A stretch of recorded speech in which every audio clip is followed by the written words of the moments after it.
हम हमारे बुद्धि को अपने में बदलाव लाने की काबिलियत से ही माप सकते हैं।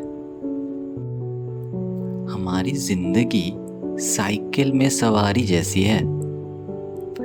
संतुलन बनाए रखने के लिए हमें चलते रहना पड़ेगा। ये दुनिया जीने के लिए काफ़ी खतरनाक जगह है।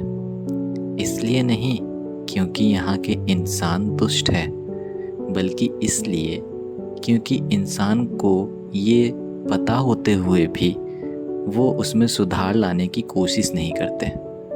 बहुत ध्यान से अगर हम प्रकृति की ओर देखें तो हमें हर एक चीज़ काफ़ी आसानी से समझ आ सकता है। ज्ञान का केवल एक ही स्रोत है, अनुभव। हमारी कल्पना ही हमारे खोज का उच्च रूप है।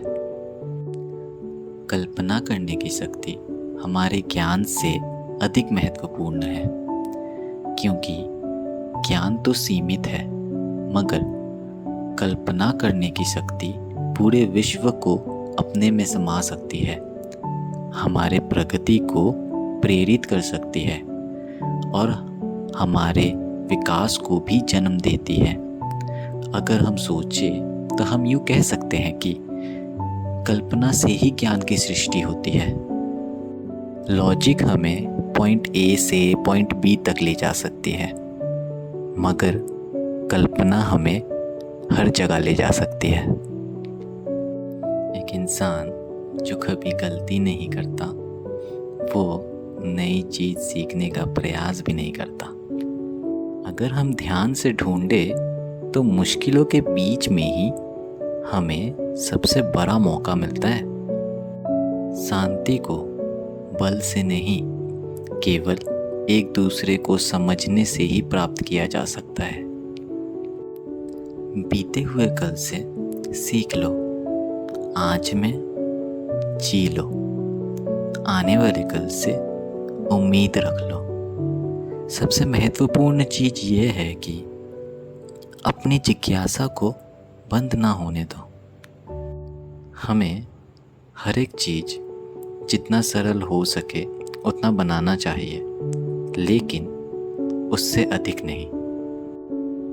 हम हमारी समस्याओं को उसी सोच से नहीं मिटा सकते जिस सोच से हमने उन्हें पैदा किया था। बेवकूफ़ी और प्रतिभाशाली के बीच का अंतर बस इतना है कि प्रतिभाशाली सीमित होता है। पढ़ाई केवल तथ्यों को जानने के लिए ही नहीं है, बल्कि हमारे दिमाग का वो ट्रेनिंग है जो हमें सोचने में मदद करती है। एक इंसान में बुद्धि का होने का सच्चा संकेत उसके ज्ञान नहीं, बल्कि उसकी कल्पना करने की शक्ति है। एक इंसान का सच्चा मूल्य हमें उसे उसकी खुद की समझ कितनी है या उसे अपनी आत्मा की समझ कितनी है, इससे पता चलता है। सफल बनने का प्रयास ना करके मूल्यवान बनने का प्रयास करना चाहिए। ये दुनिया हमने बनाई है अपने सोच से।